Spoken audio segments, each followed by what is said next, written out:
This story and more is brought to you by Book Club Audio, the Australian audiobook marketplace. Find more amazing stories at bookclubaudio.com.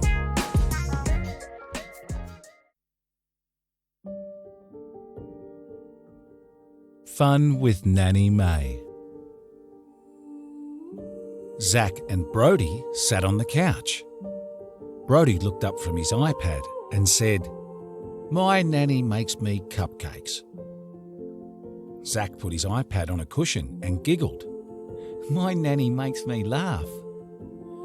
Zach and his sister Gina and their mummy and daddy often stayed with Nanny May, who lived in a beach house up the coast.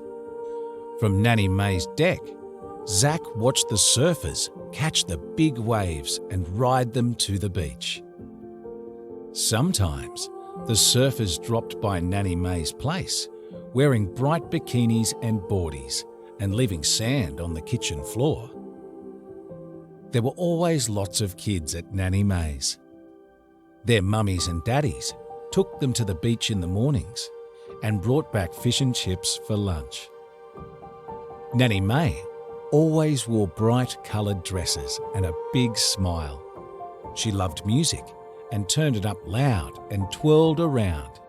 "Come on, let's dance," she'd shout.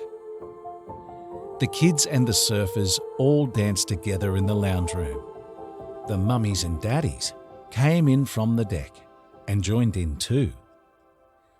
After the surfers went back to the beach or the pub, Nanny May brought out board games for the grown-ups and colouring books and pencils for the kids.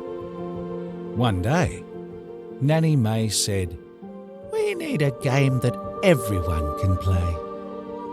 She left the lounge room and came back with a basket full of kitchen stuff.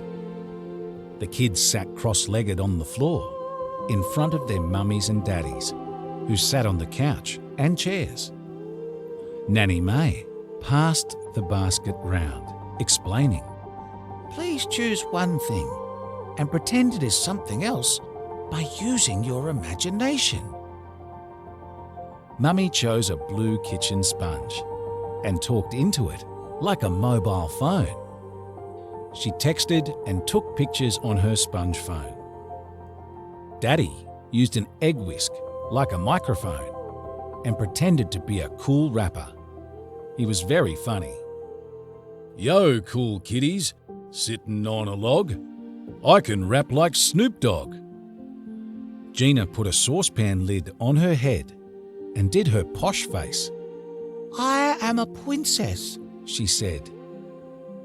When it was Zach's turn, he chose a frying pan and played air guitar.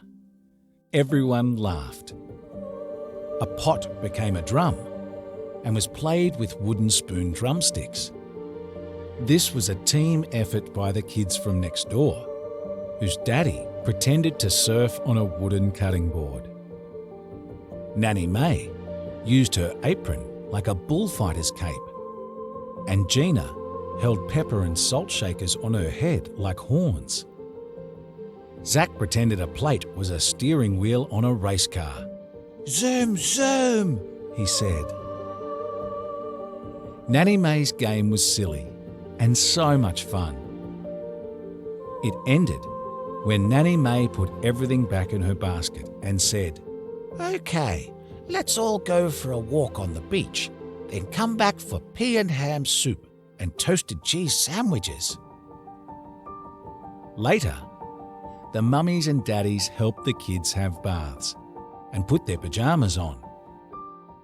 The kids were settled into bunk beds, tucked in and kissed goodnight.